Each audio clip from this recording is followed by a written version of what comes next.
ہم بات کر رہے ہیں حاجی غلام احمد بلور صاحب سے۔ حاجی صاحب آج جو پاکستان کے حالات ہیں، بلوچستان میں بڑی صورتحال خراب ہے، خیبر پختونخوا جو آپ کا صوبہ ہے وہاں پہ بھی حالات بڑے خراب ہیں۔ خود آپ کا جو خاندان ہے اس کو شہیدوں کا خاندان کہا جاتا ہے۔ آپ نے شبیر بلور کی قربانی دی، بشیر بلور کی قربانی دی، ہارون بلور کی قربانی دی، اور بھی آپ کی پارٹی نے بہت قربانیاں دی۔ صوبہ خیبر پختونخوا جو ہے اس کے جو شہید ہیں ان کی لمبی ایک فہرست ہے جس میں آپ کی پارٹی بھی شامل ہے۔ یہ پاکستان کے حالات جو ہیں یہ کیوں یہاں تک پہنچے ہیں اور اس کا سلوشن کیا ہے آپ کے خیال میں؟ بڑے مزے کا سوال ہے۔ سب پہلے اس کا یہ ہے کہ یہ ایسے ہوا کیوں۔ مجھے ہماری بدقسمتی ہے کہ ہمارے اس ملک میں عوام کے سیاستدانوں کے اختیارات کم ہیں۔ جب افغانستان کا مسئلہ اٹھا تو یہاں سے ہمارے اسٹیبلشمنٹ نے جو طریقہ کار اختیار کیا تو صرف ہمارے ولی خان نے اس کے ساتھ اختلاف کیا تھا۔ باقی ساری پارٹیاں کہتے ہیں ہاں جی جہاد ہے، اور انہوں نے کہا کہ آپ یہاں اس چیز کو نہ اٹھائیں، اور اس سرزمین پر اس دھرتی پر اگر آپ نے آج آگ لگا دی تو پھر یہ آگ بجھے گی نہیں، یہ دھرتی جلتی رہے گی۔ اس وقت اب یہاں سے لوگوں کو بھیجا گیا، امریکہ نے پیسہ دیا، اور ہمارے اس وقت جو لیڈر تھے جو حکومت حکمران، انہوں نے وہاں سے جہاد شروع کر دیا اسلام کے نام پر۔ تو ہماری ساری پارٹیاں اس میں شروع ہو گئی، جہاد ہے جہاد ہے، اور پھر اس میں وہاں پر جا کے انہوں نے جو کر سکتے تھے انہوں نے کیا۔ وہ اس ایک نئی چیز ابھری پختونوں میں۔ پختون جو تھے یہ بڑے مسلمان ہیں پکے، یہ 5 وقت نماز پڑھتے ہیں اور مسجد میں جاتے ہیں۔ ہمارے پنجاب کے لوگوں میں یہ اتنا کچھ ہے، پنجاب کے لوگ بھی، لیکن اتنا نہیں ہے، یہ زیادہ تر ملا سے بڑے متاثر ہیں۔ تو انہوں نے جب وہاں پر یہ ہوا کہ جہاد ہے، اور جہاد میں تو ایک نئی نسل بنی جو اس نے کہا کہ اسلام میں جہاد ہے، ہم نے دوسرا نے کہا کہ اس کا مسئلے کا حل کیا ہے، دوسرا حصہ۔ تو وہ ہمارے خان صاحب کہا کرتے تھے کہ ایک آدمی مسجد کا مینار ہوتا ہے نا، منارہ جسے کہتے ہیں، اس پہ اذان دے رہا تھا۔ تو کہیں باہر سے پہاڑی آدمی آیا تو اس نے دیکھا تو اس سے گرد گھوما اس کے مینارے کے خلاف، اور کہا کہ اوپر آدمی چیخ رہا ہے۔ تو اس سے کو راستہ ملا تو کھڑے ہو کر اسے کہا کہ اے بابا، میں بھائی کوئی مدد نہیں کر سکتا، جس نے تمہیں چڑھایا وہی تمہیں اتارے گا۔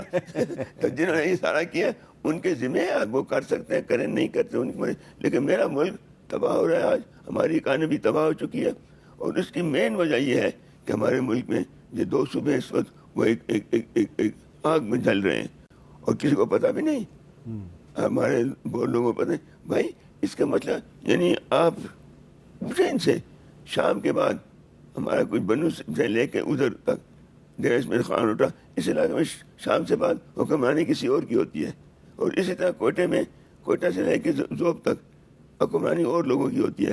تو بھائی ان لوگوں کے ساتھ پہلے آپ یہاں تو نپٹے نا۔ بلوچستان میں جو کچھ ہوا تو دیکھیں جی، جب آپ اپنے بھائی کو اس کا حصہ جو اس کا حصہ بنتا ہے وہ نہیں دیں گے تو وہ آپ کو گلے سے پکڑے گا۔ یہ تو اترتے ہوں، میں تو اسمبلی کے فلور پہ ایک دم یہ تقریر کی تھی، میرا وہ ریکارڈ پہ موجود ہوگا کہ اگر ایک بھائی کو آپ کریں تو وہ دوسرا بھائی اس کو منت کرتا ہے، پہلے سماجی کرتا ہے کہ میرا حق دو، نہیں مانتا تو پھر وہ بندوق اٹھا کے اس کے بھائی کے لیے بیٹھتا ہے، اور صبح جب نماز گئے تو اس کو فائر کر کے مارتا ہے کہ میرے بچے نہ کھائیں تو تمہارے بھی۔ تو آج آپ نے بلوچوں کو اس جگہ پہنچا دیا ہے کہ جہاں سے ریٹرن ان کا بھی مشکل ہے۔ شروع سے یہ تو ایوب خان کے زمانے میں نوروز خان کو پھانسی کی گئی۔ بھائی جو ان کی بات ہے ان سے سنیں، ان سے بات کریں، مذاکرات سے مسئلہ، لڑائی سے، مارنے سے اور گولی چلانے سے مسئلے حل نہیں ہوتے کبھی۔ یہ اصل آپ نے بات کی ہے کہ گولی چلانے سے مسئلے حل نہیں ہوتے، اور اسی لیے حبیب جارب نے کہا تھا محبت گولیوں سے بو رہے ہو، وطن کا چہرہ خون سے دھو رہے ہو، گما تم کو کہ رستہ کٹ رہا ہے، یقین مجھ کو کہ منزل کھو رہے ہو۔ اب آخر میں مجھے یہ بتائیں کہ آج کل آپ اسلام آباد میں رہتے ہیں یا پشاور میں رہتے ہیں، کہاں زیادہ وقت گزارتے ہیں؟ پشاور سے تو میں نکل آیا ہوں جی۔ اچھا، میں ایسا بدقسمت انسان ہوں کہ ہمیں کھاتے پیتے گھرانے سے ہمارا تعلق تھا۔ ایوب خان کے زمانے میں ہمارے گھر میں 3 4 گاڑیاں کھڑی ہوتی تھیں، کاروبار تھا، بزنس تھا، نئی سے نئی گاڑی، مجھے تو نہیں شوق تھا، میرے بھائی بشیر بھائی کو بڑا شوق تھا، نئی سے نئی بڑی گاڑیوں وہ لے کے آتا تھا، اور بڑا اچھا ہمارا وہ تھا۔ سیاست میں آنے کے بعد بھی ہم بڑے ویل ٹو ڈو تھے اپنے صوبے میں، ایک اچھا کھاتا پیتا گھرانہ، لیکن آج ہم تکلیف میں ہیں. ہمارا گھر سے جنازے بھی اٹھ گئے اور اقتصادی طور پہ بھی ہم ختم ہو گئے. میرا گھر بک گیا، بشیر کا گھر بک گیا، الیاس کا گھر بکنے والا ہے، عزیز کا گھر بک گیا. تو ہم بہت تکلیف میں. میں نے خوشی سے میں پشاور کو چھوڑنے کے قطعاً تیار نہیں تھا. پشاور تو میں پیدا ہوا ہوں، میں نے مر کے جانا بھی وہیں دفن ہونا ہے، پشاور میں دفن ہونا ہے. لیکن یہ کہ میں اقتصادی طور پہ ہمیں بہت بڑا نقصان ہوا، اقتصادی طور پہ، سیاسی طور پہ. اور پھر مجھے اس اسمبلی، اس الیکشن میں، 24 کے الیکشن میں اگر مجھے ہروایا نہ جاتا تو پھر میں پشاور نہ چھوڑتا. اب میں نے دیکھا میری جس میں الیکشن لڑ رہا تو میری عمر کو تقریباً 85 سال، 84-85 سال تھی. اور اس تکلیف میں نے الیکشن لڑا، اور سردی تھی، میں بیمار بھی تھا، لیکن میں الیکشن لڑا اور مجھے جیتا وہ الیکشن وہاں دیا گیا. تو پھر میں نے کہا میرے دوست مجھے نہیں چھوڑتے اسمبلی میں، تو چلو میں گھر بیٹھ جاؤں گا. تو پھر میں یہاں آ گیا. تو اب ہمیں یہ ہے کہ ہم نے پشاور، میرے دل پہ زخم ہے، میں پشاور کیوں چھوڑا. اور میں پھر بھی میری خواہش ہے کہ میں پھر پشاور جاؤں، اور پھر میں پشاور میں بیٹھوں. انشاءاللہ آپ پشاور ضرور جائیں گے. اور میرا بھائی، میرا بچہ ہے، اپنا